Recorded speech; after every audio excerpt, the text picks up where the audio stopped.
Well, as you can see from the title of the video, it's like dark, brooding summer goth fragrances.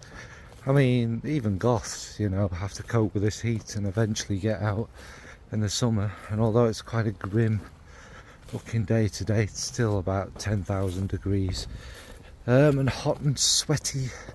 And you know, we know my kind of taste in things, and I do like the darker fragrances, and some of them you can pull off in the heat. Well, you can pull off a fragrance anytime you want, really, but some can be a bit much, can't they? So this is all this is. It doesn't need a big long introduction, so we'll just crack on. So unlike normal videos, I'm going to kind of keep this brief, so not going to be big long descriptions and me wanging on about stuff, so you know, just get started. So first up is La Petite Robe Noire Black Perfecto from Guerlain. Now this actually suits the hotter weather well, because it's not an overly hefty fragrance. It's a kind of, this one I think we all know, it's kind of dark cherry. It's got a bit of a kind of licorice touch to it. Was it anise? That's in, it's one of the two, but it's got that kind of darkness. It's got a lovely kind of soft smooth leather under it, so it's that kind of, in your mind, it's got a kind of red and black kind of effect. There's also I don't know what it's from actually, a kind of soapiness feel through it, and it's got the sweet and the dark next to each other. It's just a wonderful fragrance. It's not too hefty, it's not one you'd wear loads of sprays of, and it's just a really enjoyable one. It's also, the main thing about it is it's also got this really kind of seductive muskiness, like this strong seductive muskiness, like I was saying, which kind of is quite addictive, and you want more and more of it, and it's quite seducing. I find it anyway, kind of one of them that drives you a bit mad. It's an absolute beauty. So that's La Petite Robe Noire Black Perfecto from Guerlain. Next is another kind of famous one for this kind of genre that I've probably mentioned many times, and that's Lolita Lempicka. I'm going to go for the EDT here, and there's a reason for that. It's kind of got more of a freshness about it. It's basically, it's licorice and violet, and I think there's a touch of a fruity thing in there. I couldn't particularly tell you what that is. There's probably jasmine. There's jasmine in everything, so there's a kind of floral, fruity kind of touch. It's spectacularly beautiful. It's kind of iconic, and again, it's one of them that's nostalgic. I mean, the original was about everywhere back in the day, wasn't it? And again, this is a bit similar to the last one, and it's purple and black, and purple and black have that kind of dark gothy feel. This one isn't as I'd describe the other as a kind of more kind of dark and sultry one, whereas this one's a bit more on the playful side. It's more light, it's more effervescence. The muskiness is still there as you go into the dry down. It's a lot more playful. This one will be like a kind of goth fairy bouncing from a little flower to flower, doing a little collecting of nectar to make some wine and stuff.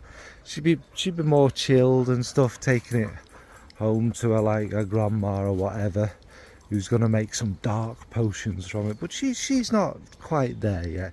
She's still got a bit of optimism in her life and that. So that's Lolita Lempicka, the EDT. Next is from One Way Bridge, and that's Blackstrap Betty. Now this one is a kind of stunning dark molasses and black coffee, and this beautiful kind of clean muskiness with some beautiful kind of cloves going through it, and that it's really lovely. But it's obviously, because of the molasses, it's this really black smelling fragrance. Now in there is a kind of I wouldn't go as far as soapy. I think a kind of, not creamy either, but a kind of clean niceness going through it. So it's it kind of adds to the kind of aura around it, where it's not just jet black, sharp and bitter. It's got this kind of lovely feel about it, and obviously the muskiness is quite seductive. Now this is your, you know, your kind of summer walking about in a black lace dress, or you know, a black lace shirt and some dark makeup on, kind of enjoying the dark, mysterious scenery. And it's not that time of the year yet, but you'd probably be looking for mushrooms and things like that. It's really quite stunning, and I've never really smelled anything like this. Now molasses, or black treacle as we call it here, is really distinctive, and oh god, it works so well. And again, it's one you'll probably find quite seductive. It's probably a word I'll use a lot in here. It's just really magical.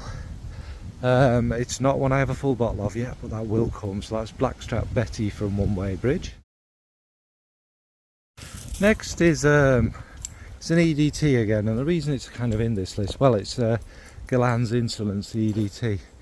It's kind of this almost powdery violet. It's more floral than the EDP. It's got kind of a similar thing. The musks are a bit fresher. It's a fresher feeling scent, as you'd imagine, but the kind of fruity notes, the cranberry I always think it is, has more of a twang about it. It's just a bit brighter and a bit fruitier than the others, and it kind of has this beautiful purple aura, same as the original, but yeah, with a more kind of fruity, youthful, kind of easygoing edge for the warmer days. And this again will be like someone, you know, they're all got the white makeup on, they've got like a tight steampunk outfit, if you like, on, but they've got silver lipstick and they're wearing a lot of silver with that kind of metallic twang of the cranberry, I think. And it's yeah, all the studs and the chains and that, and it kind of fits with that. So it's not quite as beautiful or kind of almost vintagey. I think the twang in it gives it a more modern feel, and it's a very nice fragrance. So that's Guerlain's Insolence, the EDT. Next up was a gifted one from Aqualis, and that's Triptych. I think that's how you say it. And I've gone for that rather than Silver Oud. Again, the different fragrances, but the kind of my oody ones. And the reason I've gone for Triptych is because, again, not many sprays, and it does have this kind of, it's lots of different ouds and kind of mellow resins like benzoin, bit of vanilla in it, a hint of rose for the sweetness. But it's kind of got this, it is dark, but it's very approachable, and it kind of, you know, these kind of calm, relaxing ones work well, I think, in the summer heat. And that benzoin's quite noticeable, again, with a beautiful kind of muskiness about it. And it's a very enveloping big oud, which adds that kind of mystery to it. And also what I think makes it kind of on that goth side is some of the oud has that kind of animalic wink, so it kind of gives you this little bit of, there's something in there, there's something a little bit scary in the background. It's not scary at all, but you know what I mean. It's like a kind of creepy, hooded kind of goth flavor, like a figure just after midnight, kind of floating along, or hooded and that. So for a more kind of dark, mysterious kind of summer nights fragrance, a quite approachable oud, although I'd say it's a very oudy kind of, it does stay close to its roots and that, a beautiful fragrance, is Triptych from Aqualis.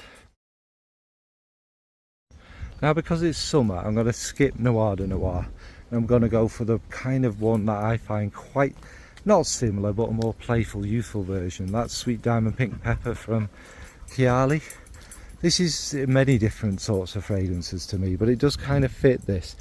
And the reason it works more on a summer's day is it's obviously rose, patchouli, vanilla, quite similar. I think there is something a bit fruity in there. I couldn't tell you what it is off the top of my head. But it's got that same rose, patchouli, and that kind of chocolatey cloud around it. But this is it's a lot lighter for one thing, but it's a lot more kind of smooth and playful. It's not quite as dark and what have you. And this will be more for your kind of, you know, your wannabe goth who's got their outfit from Topshop. I don't know how that translates in America. Gap. I don't know if that still exists, but it's, you know, it's a kind of youthful, kind of playful thing. It might be like, you know, a checked black and red dress or some black and red trousers kind of thing. But, you know, they're fairly designer and they're fairly mild. But it's still got that kind of, oof, that kind of, you know, the way rose and a kind of dark thing go together, and it makes you think of that kind of Dracula's castle with the thorny bushes and stuff growing outside. It's not quite there. These are probably more pink roses. And instead of thorns, there's butterflies around them. But it still has that kind of nod, that kind of wink. It's for your more mainstream kind of goth, I think. So that's a Sweet Diamond Pink Pepper from Kayali. This was also a gifted bottle, just whilst I remember. Next from YSL we have Opium. This may be for a more mature person. I think we all know it. It's cloves again. It's lots of dark spices. The kind of coalery amberiness from it. It's probably a bit to do with the cloves as well. There's some florals in there. I never know what florals it is, but it's got a kind of vintage feel. So it's probably Lily of the Valley, jasmine, that kind of thing. And there's the kind of woody warmth, and there's a kind of grrr in there, kind of animalic kind of wolf in the background in the forest in there.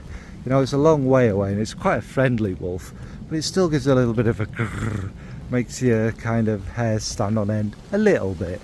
You know, it's like a child's fairy tale, Little Red Riding Hood kind of wolf. And it's beautiful. It's got a very vintage feel.